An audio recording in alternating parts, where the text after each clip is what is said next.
Good afternoon and good morning, everyone. Welcome from wherever you're joining us from across Asia and the Pacific or across the world to today's webinar hosted by LexisNexis.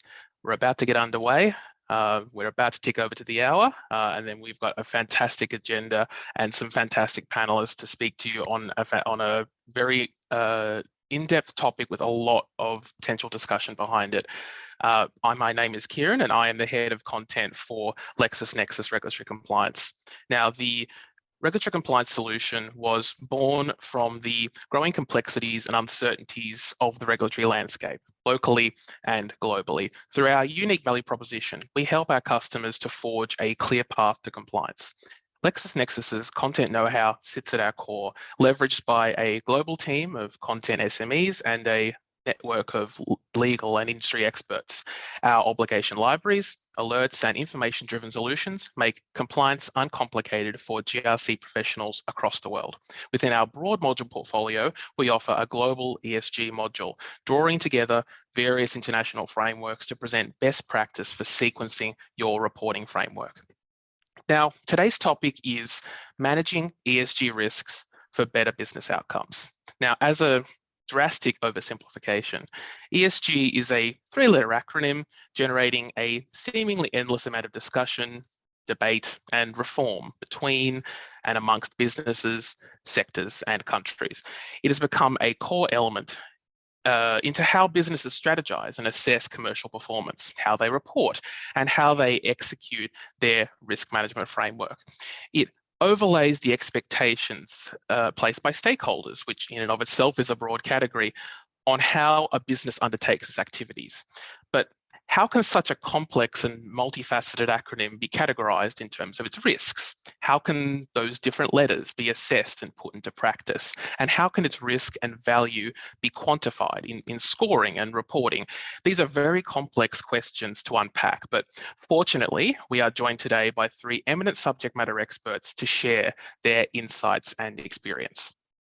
Firstly, we have Tina Thomas, Head of ESG at Boardroom Group. Tina is a strategy and sustainable growth expert with a passion for innovation and transformation. She has worked in the energy sector for over 15 years and has global experience in developing and executing sustainable corporate strategies. Tina is also a researcher, a tutor, an author, and a well-regarded speaker on sustainability-related topics. Recently, her focus has been on ESG initiatives, including regulatory reporting requirements set by the Global Reporting Initiative, the Task Force on Climate-Related Financial Disclosures, the Sustainability Accounting Standards Board, the Sustainable Development Goals, climate reporting, and supply chain compliance. Currently, Tina is working on her research project to study the challenges faced by companies in response to transition risks and the underpinning capability to be developed to transition or to transform. Next, we have En Hong, Chief Compliance Officer and General Counsel at Angle Point Asset Management Limited. En joined Angle Point Asset Management shortly after its spin out from Hill House Capital. He was previously Chief Compliance Officer at a multi-billion-dollar hedge fund and has held regional leadership positions at leading financial institutions. En holds a Juris Doctor from the University of Michigan and a Bachelor of Science from Emory University. Finally, we have Dr. Rachel Baird, Senior Lecturer at the University of Tasmania and Director at Iceberg SRC. Rachel is an experienced environmental professional with a practical understanding of the tension between corporate responsibility and sustainability. She has authored many articles and books on environmental issues and is a regular expert reviewer for LexisNexis. Rachel has previously held legal roles with the Australian Defence Force, Clayton Utz, Origin Energy, Worleys, and the Universities of Queensland, Southern Queensland, and Melbourne. She holds a PhD from the University of Melbourne with other qualifications including a Master of Laws and a Master of Leadership. Rachel is sought after for governance and sustainability consulting and has facilitated sustainability law run in partnership with Pearson and Oxford University and has facilitated various professional presentations for organisations including the Governance Institute of Australia and the Malaysian Institute of Accountants. Now, before we get underway formally, a few short housekeeping points. The upcoming discussion will run for approximately 45 minutes, after which there will be just under 10 minutes to answer questions from the virtual floor. Now, we are covering a lot of ground today, so if you do have follow-up questions for one or more of our speakers or have queries about another aspect of GRC that we don't cover or don't touch upon in great detail, please submit it using the Q&A function in the chat. And if we don't get to your question today, we will endeavour to collate responses and send these through after the session.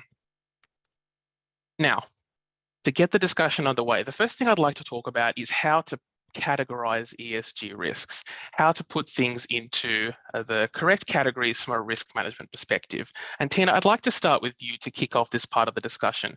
From your experience, what are the key ESG risks that companies should think of when they're performing this risk management function? And how does this differ depending upon what industry that they're in? Sure, thank you, Karen. I'm happy to speak on that. I think to start with, it is important to understand what constitutes ESG risk. So companies are increasingly being asked to demonstrate their commitment to the environment and the society they interact with. Traditionally, the purpose of companies' existence was purely measured by its ability to make profits.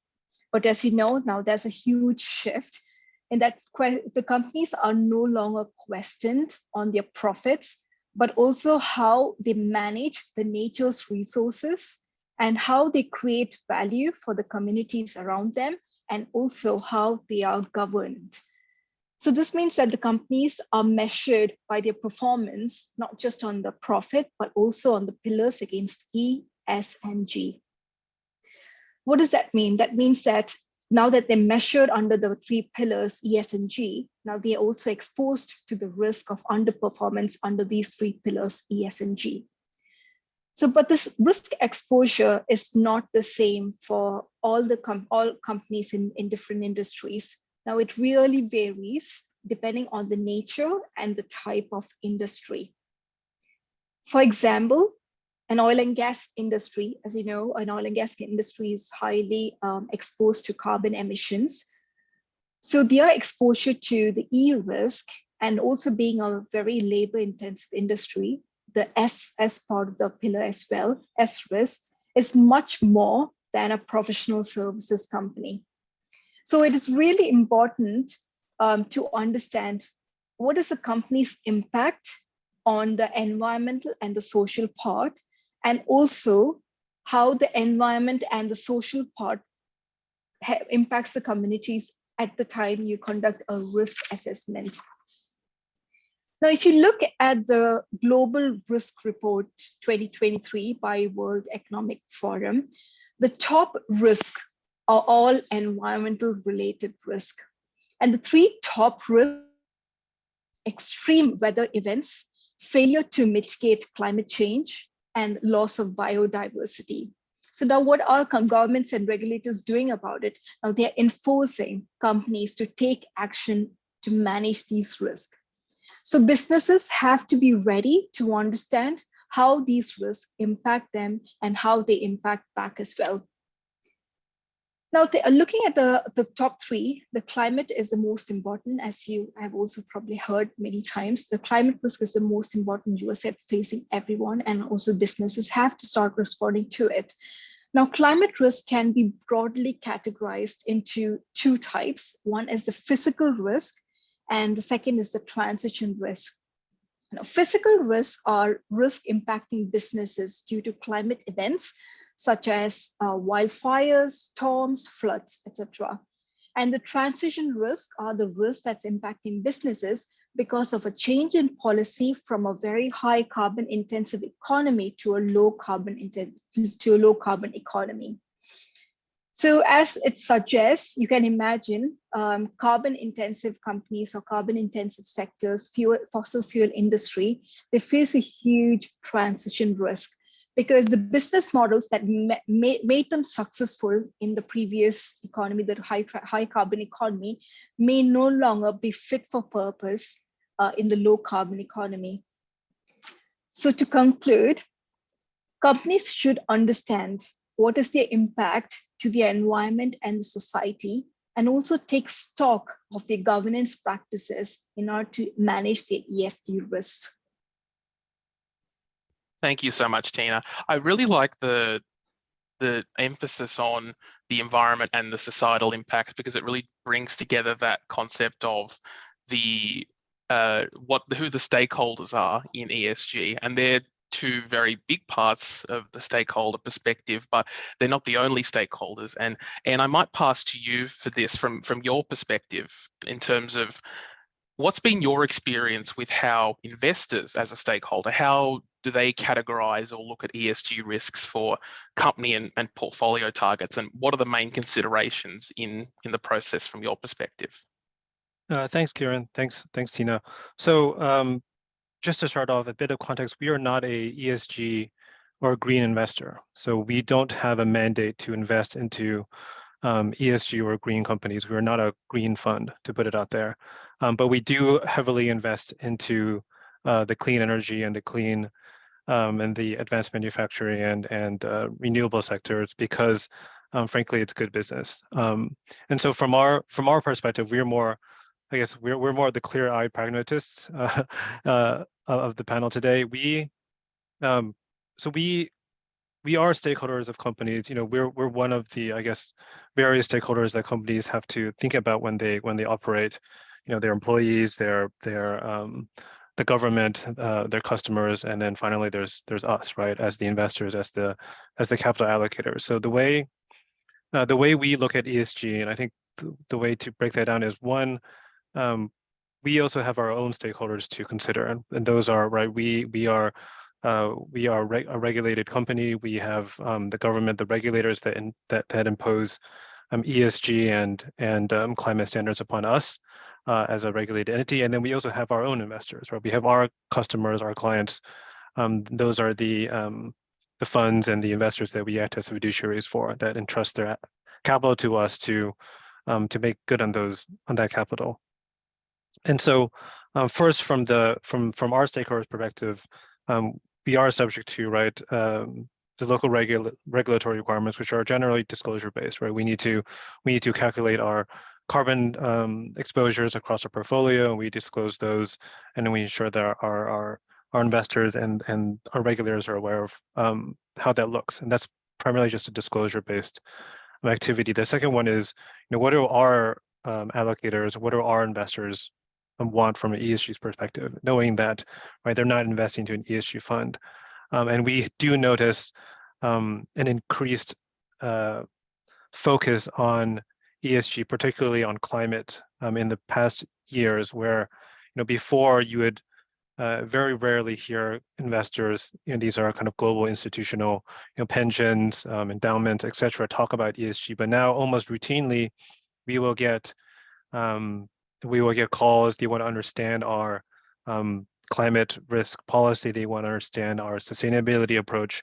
They want to know, what we do in terms of climate risk, how we control it, and it's becoming another line item that we as investors essentially control for in terms of our risk profile, right? So as investors, we look at, the standard risk that we've always looked at in the past, our portfolio risk, our concentration risk, our liquidity risk, et cetera. And now climate is one of those kind of key risk items that we have in our risk framework when we look at our portfolio and look at our company.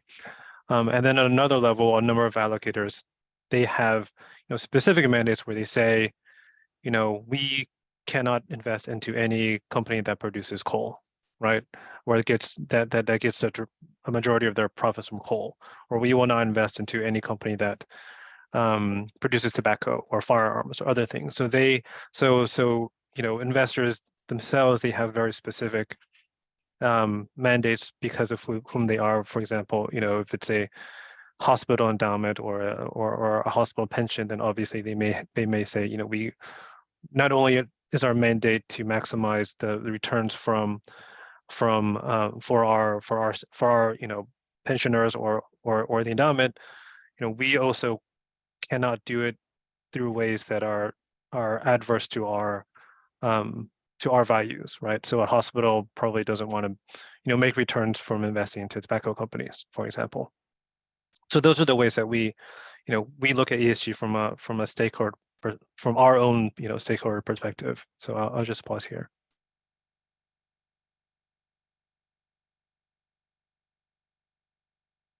I guess, yeah, Kieran, go ahead. Sorry, I may have some connection drop out there, but I think I got the last little bit of what you were saying there, and thank you so much. One of the key things that I did want to hone in on, and I might shift the conversation over to Rachel now, is that piece around disclosure you talked about, because you talked about the disclosure risk in terms of communicating to government entities and the mandates around that, but also disclosing to investors, disclosing to other stakeholders in terms of how you are controlling particular risks. But really, to get that transition from risk to outcome, we really need to look at turning risk into opportunity. Rachel, what are your thoughts on this? How might a company turn disclosure risk into an opportunity, or any of the ESG risks that Tina and Ed have talked about so far today? Thanks, Kieran. And just before I start, can I acknowledge the traditional owners on the land in which I'm sitting in Tasmania, which some people say is the bottom of the world, but I invite you to come and visit. I think disclosure risk has emerged because of, if you like, we could say that ESG and the embracement of ESG, it's been a bit like the Wild West. It's been unregulated. Everyone's trying to cash in on it. So disclosure risk has arisen when companies are saying, in a way, and I'm not maligning marketers, but they're going, this is great for business, we can say we're green.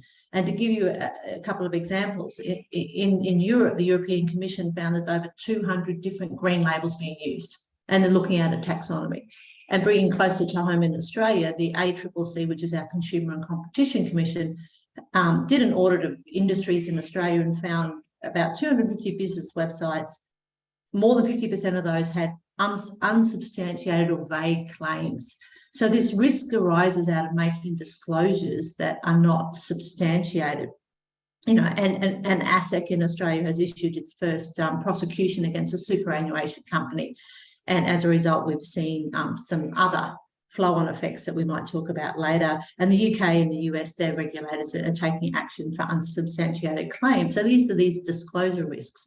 So how do you turn that into an opportunity? Well, forward-looking companies can, I guess, go back to the drawing board and look at that as an opportunity to lead the competitors. But they can only do that if they actually adopt a really rigorous approach to using their data. Because a lot of people, a lot of companies collect a lot of data and it's garbage in, garbage out. But if they're very careful about how they're collecting their data and they use that data to drive their corporate strategy and then therefore their public statements, they're going to be able to be ahead of their competitors. And I guess I make this point that ESG is not, it's not a marketing tool. It's not a great jacket you put on to look better than everybody else. To be successful, it's really got to be part of the corporate DNA, which means it's got to actually mean something, and it will mean something different for every company. As Tina said, what ESG is for a resources company will be much different to what ESG is for a professional services company like accounting, legal, medical services. So I think there's a real opportunity here for boards to educate themselves onto what ESG means for them and their company, and then to really put management to the test to say, okay, what's this company? What are our objectives of this company, and what can we stand for? You know, are we standing for sustainable energy, or are we standing for sustainable clothing, which could include not just environmental but also social? You know, great supply chains, and making sure that the board only signs off on something when it's come from the whole of the industry, not just the technical team or the marketing team or whatever, but you reduce those silos. And I think the number one thing an organisation could do, a smart board will do now, is actively engage with the taxonomies that have been developed in Europe, in Australia, in different countries, so that they know where the language is going, because there's just too much loose language. Like there was one thing where a manufacturer said our freezers are greener. Well, greener than what? Greener than the last model? Greener than the competitor? And so instead of using that, sustainable lithium or a green pair of shoes, to be really at the forefront of that taxonomy, because a smart business will also help shape that taxonomy to their best interest, because at the end of the day, we're commercial businesses and commercial organisations. But that's how they can flip that, instead of doing what some companies are doing, which is going, well, we'll just say nothing at all, which has other adverse effects, which we can talk about later. Yeah, absolutely.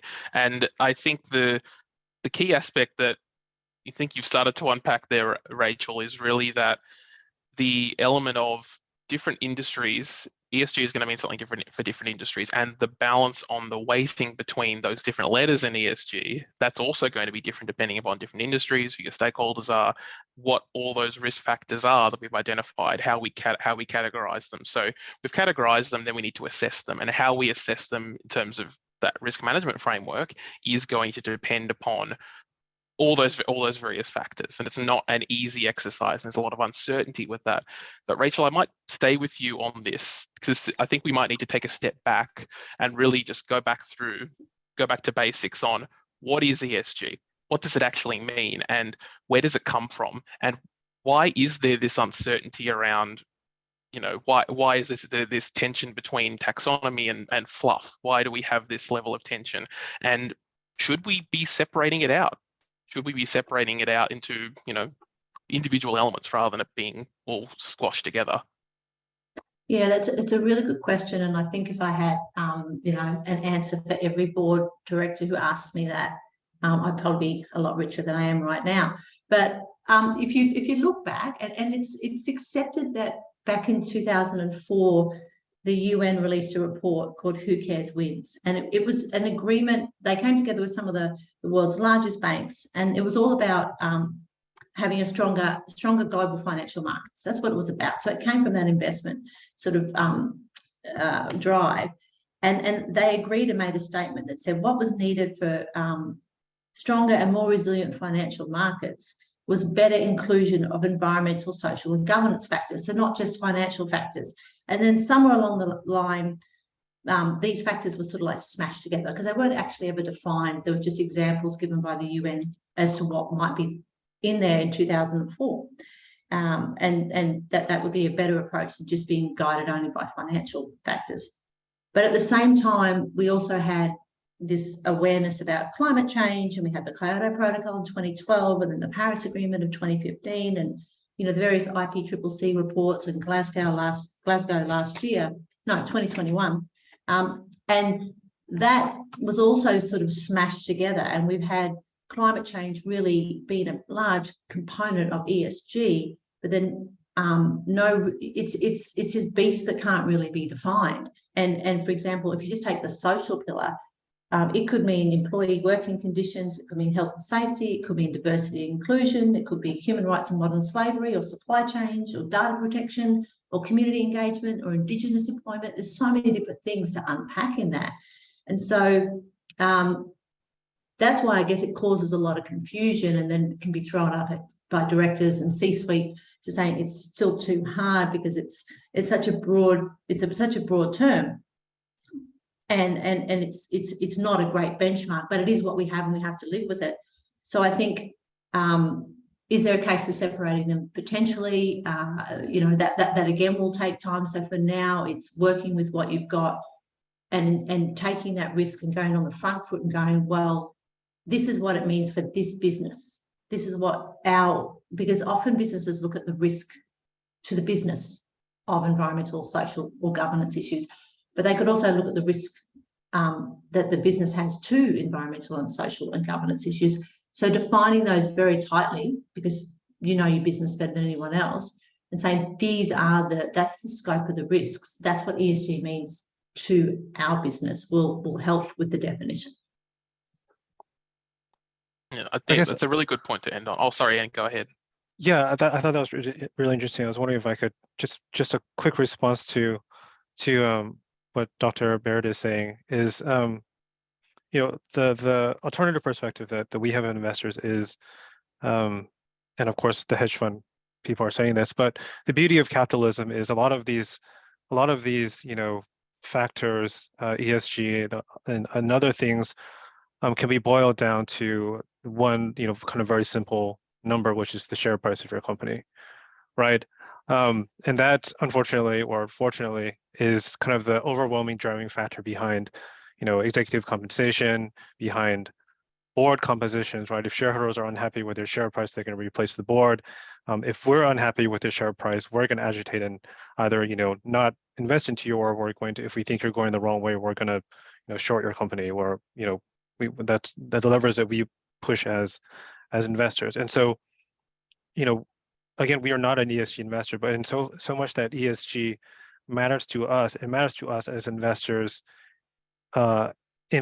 in that essentially how it affects the share price, right? And right now, I think it's a unique time where you have a alignment of interests where, because of government support, because of the public awareness of ESG, because of these things, it's frankly right now really good business to be in the green business, right? Because of the massive amounts of stimulus that the US and the EU and China are pouring into this space. These are very attractive fields for investors to be in, and we can, and one of that is we can now do good and also make money for our shareholders, and the interests are fully aligned, and that kind of boils down to the share price of the company. Thank you very much, Jen, for the follow-up. And I liked the alignment there of if the balance is not quite there, and if the pillars are not being considered in the appropriate way, that level of agitation by shareholders. And there's also scenarios where if the balance between the pillars is not there, then there may even be controversies around certain businesses. Tina, I might pass to you here. There's a lot of these scenarios where a business may be considered environmentally good, but then it's criticized because it's not being socially committed to employees or society or what have you. What's your take on this, and considering how good companies are with respect to managing those three pillars and getting that balance right? Sure, happy to have chat on that. So obviously companies are increasingly facing the challenge on how they are managing the ESG risk. For example, if you take the case of an oil and gas company like Shell and Chevron, they are being increasingly criticized for being big emitters of carbon emissions. But have you thought about how they're doing on their social element? So there was a recent survey by Straits Times. It showed that they made it to the top 250 list of good employees, where the employees have said that they love to work in these companies. Now, if you take the case of Tesla, if it's supposed to be solving some of the climate issues that's been created by these oil and gas companies, but how is it doing on the S element? For various reasons, Tesla has been on the news for misleading communications, employment practices, etc. So now this poses a question on what a good company who manages the ESG risk look like. They could be doing very well in one pillar, but they could be a very poor performer in the other pillar. For example, the oil and gas companies are known to be good in the governance and also on the social part about how they manage the employees, how they look after the health and safety of the workers. But can we say that the overall ESG of these oil and gas companies, they have a lower risk compared to the EV just because it manages one or two better than the other? So this actually goes back to the fundamental question asking us, what is the real this company? What are its operations? And why should these companies consider their ESG risk? Are these companies considering their risk just to get the regulators off their back? Or are they really genuinely embedding them into the business practices? So now market cannot leave the companies to sort this out on their own. So what has happened is that recently, in the last few years, governments and stock exchanges have taken a much more proactive approach. And now they have started mandating disclosures by listed companies. So if you look at the ESG, they have said you need to start reporting under E, you need to start minimum of a certain set of parameters under E, certain set of parameters under S and the G. And this drive is to make sure that all companies disclose against these common set of parameters or metrics against E, S, and G, and they do not just focus on one and leave the other. And they're also trying to drive a cultural shift within these companies.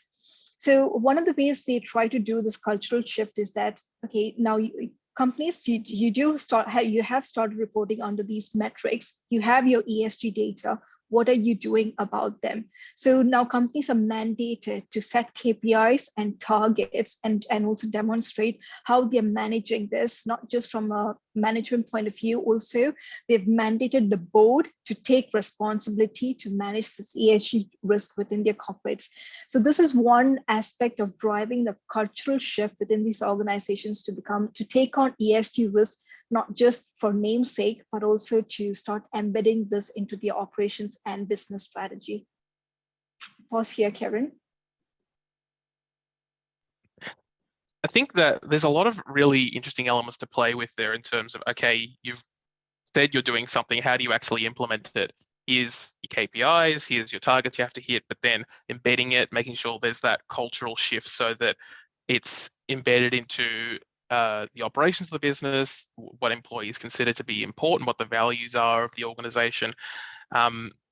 And passing it to you here, if we consider all of these elements from terms of KPIs, targets, and then operationalizing ESG, in your experience, how do you put ESG into practice and how does it impact business on a day-to-day basis?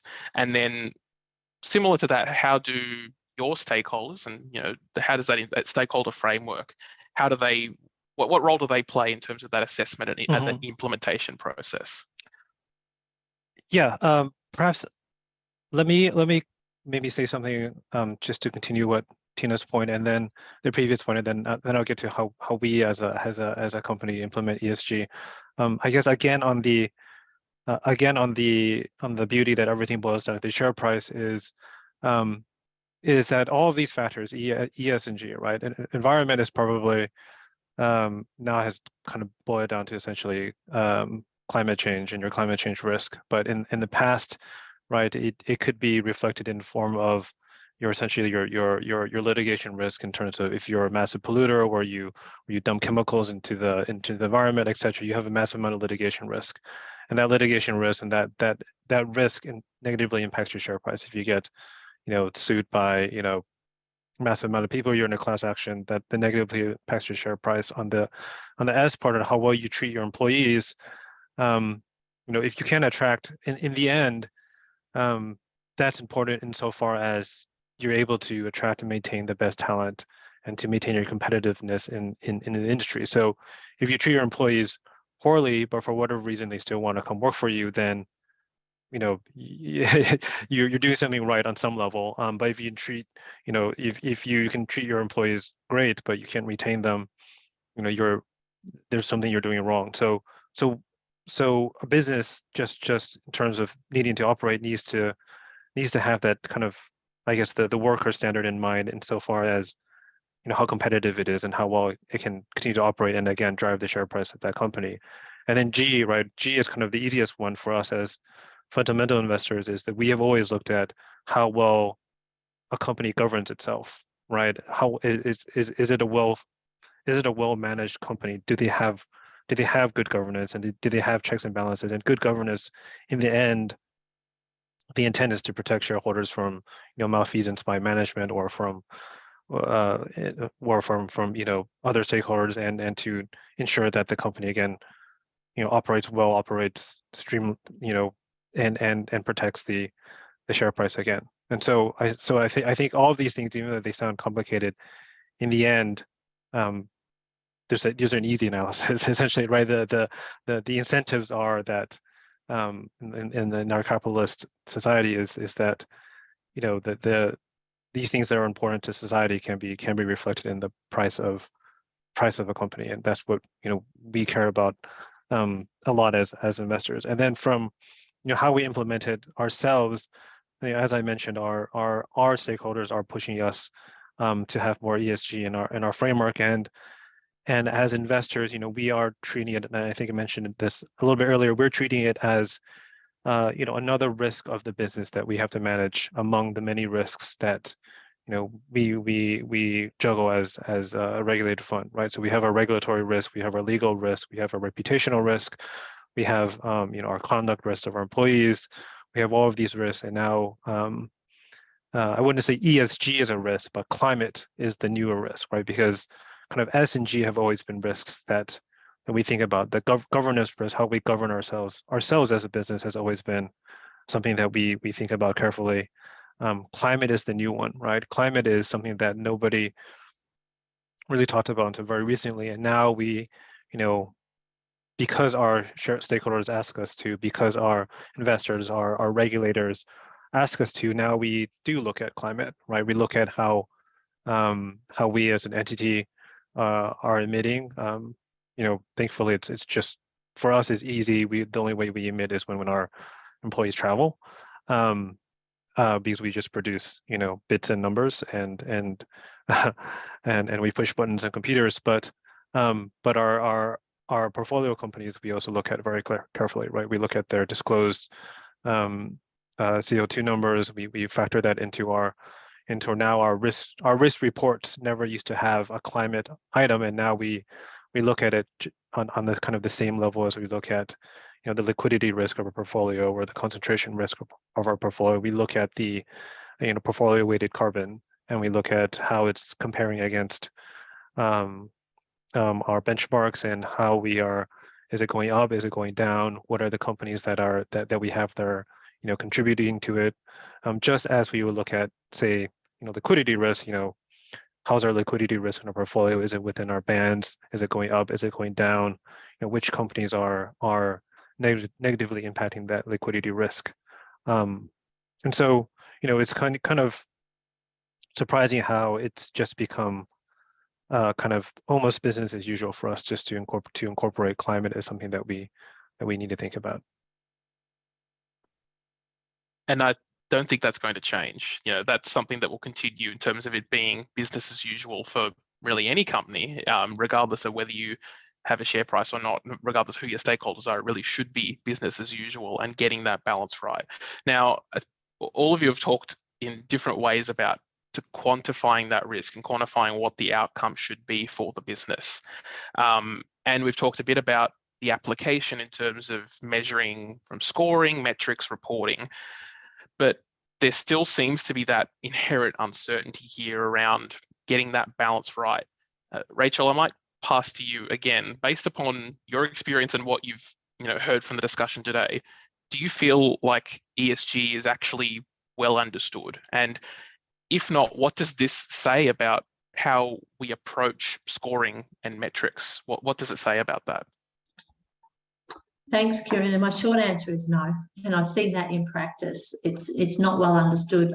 I've been approached by, obviously listed companies for, whether or not they believe it's good business. And some of them see the value in being sustainable, and some of them are dragged kicking and screaming, but they do it because they're having shareholder pressure. And private companies have had the luxury of being able to sit back a little bit. But I've dealt with clients who now have to have some kind of sustainability approach because they're missing out on tenders, government tenders. There's a requirement that you have a sustainability strategy framework. They might not know what it means, and there might be box ticking, so it's definitely applying to all organisations, even if you don't have the shareholder stake, a sort of stakeholder who has the bigger stick. So it's not well understood, and I think it's because in a way it's been appropriated for different ideological viewpoints. For example, some organisations, some groups would argue that ESG means zero emissions at all, and then that doesn't accommodate for transition, and we can't just stop our emissions suddenly as a global community, or we'd be sitting here having our webinar. I don't know how we do it because we're all in different countries. So that's one view of ESG, and then therefore they're critical of any organisation that has any emissions, and that's impossible. But it's also used from an investment analysis, as Anne has spoken about. It's used as a risk management tool in terms of, well, we're just going to be really strict on what the physical or transition risk is to us in terms of not even transitioning our business, but making sure that we can transition if there's a risk to our physical assets or a risk to our supply chain, or even our employees getting to work, or even our sovereign status if we're a Pacific Island country. But then other organisations or I guess another lens is you look at it from a corporate social responsibility point of view. And that CSR was a term that was used a lot, and I quite prefer it to ESG, but it's sort of fallen out of favour. But then another way it's used is it's like a rallying tool to like try and beat carbon heavy organisations over the head, and again, not letting them have that time to transition. So I guess I'm a bit of a pragmatist where I sit and go, look, obviously we need to transition, but we can't just suddenly be a bit militant about it. So what does that mean? Like the second part of your question was, what does it mean with our approach to scoring and metrics? It's really difficult because we have these rating agencies out there, and you know, S&P rated Tesla poorly because their social performance was, you know, apparently some murky supply chains. And Elon Musk did come out and say ESG is a scam. It's been weaponized by phony social justice warriors, and he's entitled to that opinion. But what it means is we've got rating agencies that weight different information, and some of them are based on only the information that is publicly available. Some of them rate on what the information the organisation gives to them. So again, it's up to the organisation to engage with these rating agencies, but we're never comparing apples with apples. That's the rating. And then we've got the reporting mechanisms. And I know that we might talk about it later, but the International Sustainable Standards Board has released drafts on climate disclosures and also general disclosures. But again, they're related to materiality thresholds, and they're very much driven from a finance perspective. So there's still some gaps in sort of our organisations only disclosing the risks to their financial performance, or are they actually going to do that double materiality where they disclose the risks to the planet and the people? So there's not, like, again, I don't have a silver bullet answer, but I think the fact that ESG can mean so many things to so many people, and it could be, I think it has been hijacked in a way for various interest groups to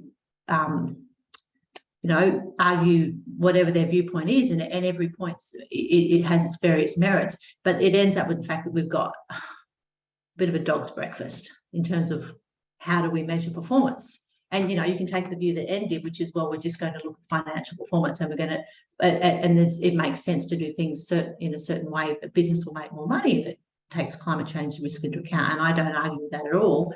But then how does it help the professional services company, which has a minimal climate risk, but they have a social risk, and through no fault of their themselves, they might invite a speaker to come and speak at an event who is a pariah socially, and suddenly their reputation goes downhill. So it's I don't want to scare the listeners by saying it's a minefield, but you have to be really deliberate when you start your ESG strategy in terms of how you're going to implement this.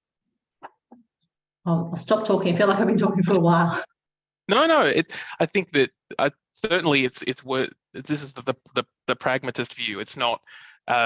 It's important to recognise all of the potential pitfalls and the minefield that it is, because you want to make sure that if you are reporting and scoring, you're doing that effectively, and you're not misleading. You're not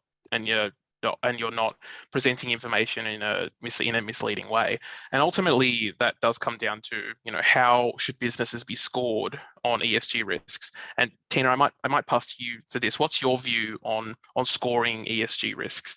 How should this be conducted in your view? And do ESG scores reflect the true picture of a company's position on sustainability?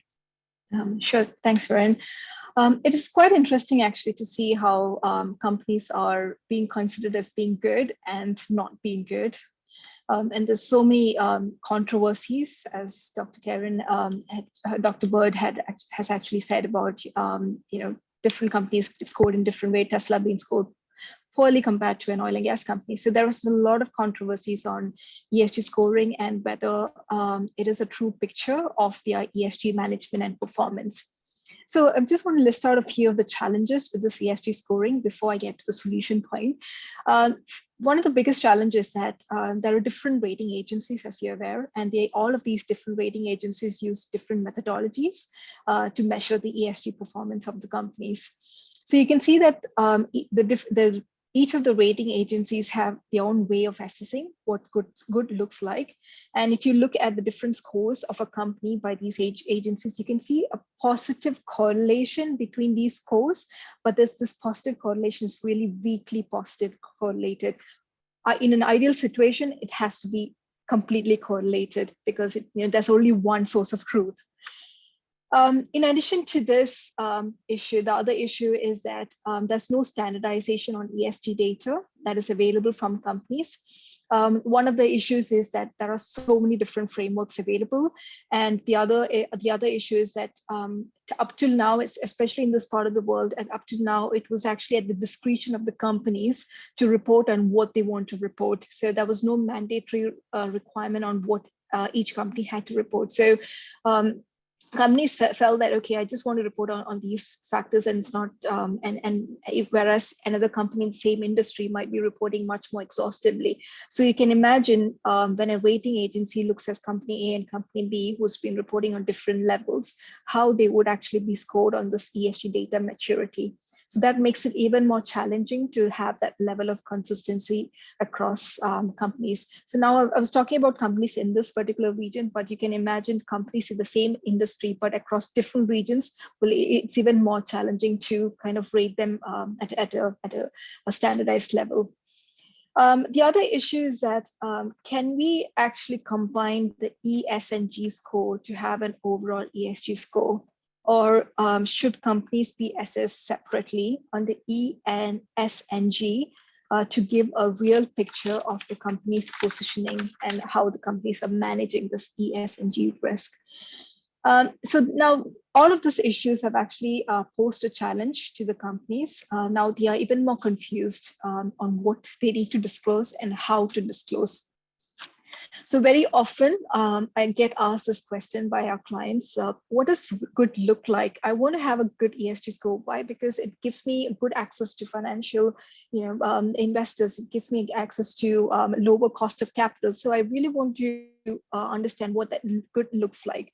And then can you tell us what framework to adopt in order to sort of explain and to start collecting the data to get to that point of what good looks like? So one of the ways I tell most of my clients is that you need to, the focus is on good, reliable ESG data, no matter what the world is thinking about or what frameworks you're looking at. At the end of the day, it's all about ESG data, and there's only one source of truth. In terms of carbon, in terms of climate change, it's about emissions. In terms of emissions, you have electricity, you have your fuel consumption. So if you look at it, at the ground level, it's all about ESG data and getting that ESG data, quantitative, good ESG data, wherever you can collect the quantitative data, and then adopting a framework that's actually applicable to you. So there are different frameworks. I agree that there are so many different frameworks available. We have not reached a point of standardization, although there was a huge drive and there's a huge push towards standardizing frameworks. But at this point in time, the most applicable way of doing this is by understanding what framework is really applicable to you as an industry, to what sector to you, and what sort of factors impact you.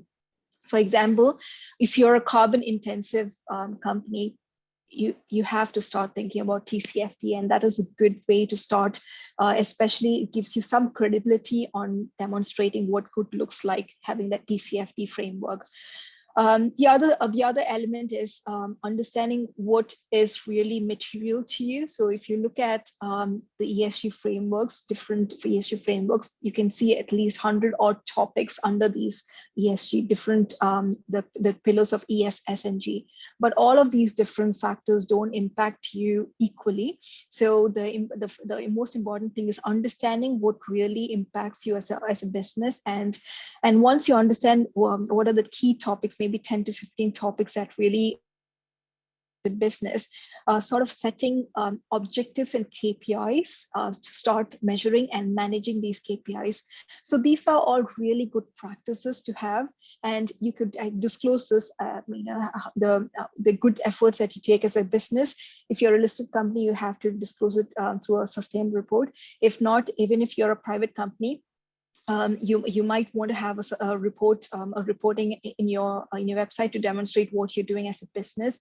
I mean, there was a question about mostly about being public listed companies, and ESG was mainly for the public listed companies. It's not really true, because the private companies do fall under the supply chain of a public company. So there's a huge drive for the private companies as well to start disclosing their ESG footprint. So all of these different factors actually discussed here, it's really applicable for both public listed and also the private companies. Over to you, Karan. Thank you so much, Tina. And I've got one more question for Anne, but what I'm going to do is, thank you so much for this, Tina, in terms of answering questions that are coming through. We've had some great questions coming through, so please put those in the chat if you do have anything you would like the panel to answer. And I have one more question for you, and I might squeeze in one of the questions that have started to come through, just in terms of your perspective on challenges posed by ESG scores and third-party rating agencies. There's one question in here that maybe you can answer through this about how to prevent rating companies from providing favorable ESG scores for companies who haven't actually demonstrated their commitment to ESG. And will that then mean that ESG is just another gimmick in the investment world? Maybe you could answer this one. Sure. One is definitely a gimmick. No offense to any ESG investors on the line, but I think it has been a bit of a gold rush, and a lot of people have just plastered, I'm a green fund, I'm a green whatever, like all over their marketing materials, because they hope to attract capital from allocators, from the look good in the market, etc. This is why we, even though our metrics as an investor, we are actually a very green portfolio, and our portfolio, we invest in clean energy, we invest in these things, but very clearly we always say we are not a green investor, we are not a sustainable investor. And because one, we don't think it necessarily adds anything to our product. If there was a mandate saying, okay, someone came around and said we need to invest for our shareholders a green mandate, we may think about creating one, but it would have to be thoughtful and nuanced and meaningful. And then to the data part, yeah. So we have, as part of our practice, we have looked at almost all of the vendors, ISS, Sustainalytics, S&P, etc. We looked at their ratings to try to see which ones are meaningful, and we've kind of quickly determined that none of them are very meaningful, right? They're not helpful actually from an investor perspective, because even though there's a lot of things to criticize about Elon, there's a little bit of a grain of truth when he says, they've been taken over by social justice warriors, and that's a super loaded statement. But the grain of truth is that there is an enormous amount of subjectivity in these ratings when you start adding in S and G. Right? E is very easy because that can be backed by data, right? That's how much just pure carbon you spew into the environment, from your operation, your supply chain, etc. But S and G, no matter what, there's going to be a massive amount of bias there, because of whoever you're talking to, they're going to care about what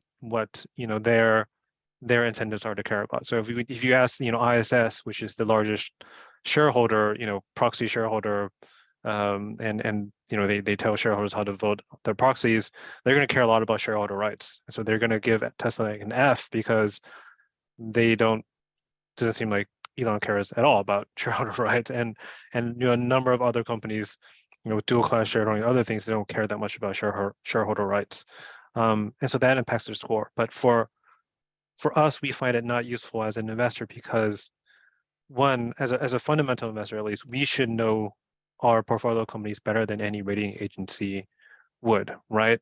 And I think you get into danger if you're an investor once you start relying blindly on ratings agencies, and this is no matter what, right? So even this is kind of very true during the financial crisis, where you had a bunch of garbage being rated as AAA by the financial rate, by the S&P and Moody's, etc. The subprime issues, but that's just kind of the last example.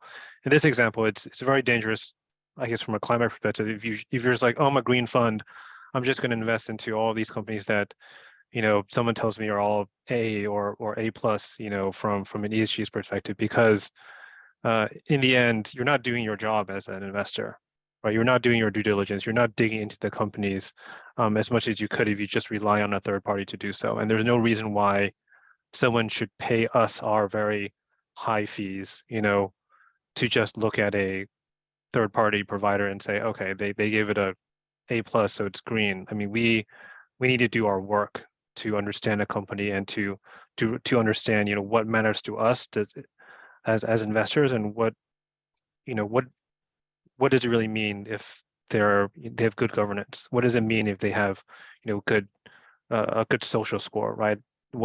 How does that impact the company's operations? How does it drive the bottom line of that company? And that's our job, right? To figure out, and this is why I kind of, we don't put much stock in a third party, in any third party ratings. I think we might have time for just one more question, and I'm going to target one of the broader ones. I really appreciate all the great questions that have come through. As we won't have time to cover all of them, we will look to provide answers to these subsequent and circulate these. One question to the group, not maybe a few of you can provide insights on this. If we look at the multitude of different reporting systems and metrics and protocols, what's your view on these? And do you see us converging into an internationally accepted framework, regardless of jurisdiction? Do you see that happening? I'm happy to start. Kieran, the move with the International Sustainability Standards Board is definitely moving in the right direction for a framework on disclosures, material. So they have to be materially financial disclosures to do with general sustainability and also climate change. So we are moving to that. But I think the point that all of us have been making throughout this session is that it's such an imprecise term that it's still subject to interpretation. And, the comment I made about the Wild West and talking about the gold rush is there has been that. It's let's make a quick buck out of appearing to label ourselves as green, and the pendulum's swinging back a little way where especially superannuation companies are being more circumspect, and we've seen them actually withdrawing their stuff from the websites, especially in Australia. The adverse consequences are it's going to be less data available and less transparency for investors to make decisions. So I think we're moving towards that. But like everything in international law, and countries have their own sovereignty, trying to get countries to agree and markets to agree. There's no joy in the next short term globally. Sorry. I can add on to Dr. Bird's point.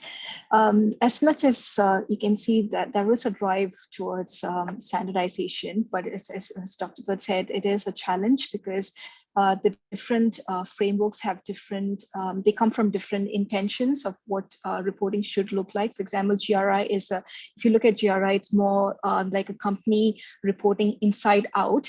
And if you look at SASB, it is mostly from an investor's point of view. It's looking at a company from outside in, which is an investor's view of what a company should, company's ESG risk or company should be exposed to. So it's very difficult to actually merge this because they come from different perspectives. But having said that, ISSB is one of the most, it's driven by IFRS, and they are actually thinking about standardizing and hoping that just like how IFRS is being adopted globally, they are hoping that ISSB will also be adopted on a similar scale, just like the IFRS. But having said that, if you think about companies, the challenge which these companies are going to face is that companies have already been reporting for the last few years using, the most common one in this part of the world is GRI and now TCFD. So you can imagine what companies, the challenge a company would actually face if you were all of a sudden asked by these stock exchanges or by governments to start reporting against a new set of frameworks. They've already taken such a long time to to understand what one set of framework looks like, what good looks like that framework, and now having to relearn and redo the whole thing again, that's going to have a long, steep learning curve. So as much as there's a huge drive towards standardization, that also will come at a cost and at an expense as well. Thank you. Thank you, Tina. Yeah, I guess just very quickly, I guess to be the optimist here, the most important thing that, at least from my perspective, in the ESG is the E part, is the climate change part, because that's potentially an extinction level event. And I think on that part, the level 1 and level 2 emissions requirements that seem to be global and universal now for all companies to report, I think that's actually a huge win, because before that, we had no way essentially of really assessing a company's carbon footprint, right, in terms of quantitative metrics. So just to be an optimist, I think that's already a huge win, and for at least the E part of ESG. It absolutely is a big win. And I really do hate to cut the conversation short. I'd love it to continue, but it's unfortunately all the time we have for today. I'd love to thank our incredible panelists for their insights today and for generating such a robust, thought-provoking discussion. And thank you to everyone for joining us. We hope that you'll go forth and take the key learnings from today to achieve better business outcomes for your business through effective management of ESG risks, taking the learnings from today. Thank you again and take care.